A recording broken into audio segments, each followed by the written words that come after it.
Emmanuel Macron fait la une du journal du dimanche, quelques jours après le renoncement de François Hollande à briguer un second mandat et juste avant l'annonce d'une probable candidature de Manuel Valls.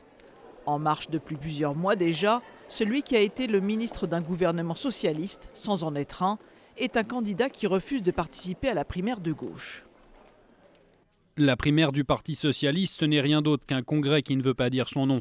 Ce ne sont pas des visions mais des notions qui vont s'affronter. Rien de solide ne peut être bâti là-dessus. Emmanuel Macron compare même cette primaire à un vieux western de 1957, règlement de compte à hockey choral. En bon shérif de la politique, il ne se revendique ni de gauche ni de droite. Pour lui, le clivage est ailleurs. Quand on prétend présider aux destinées d'un pays, on n'est pas là pour s'enfermer dans des querelles de clans. Aujourd'hui, le vrai clivage se situe entre progressistes et conservateurs.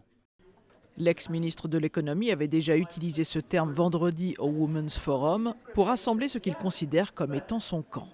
L'offre politique qui est la nôtre, la démarche qui est la nôtre depuis avril dernier, c'est de rassembler tous les progressistes autour de cette clarté. Les progressistes de gauche, du centre, de la droite et de la société civile.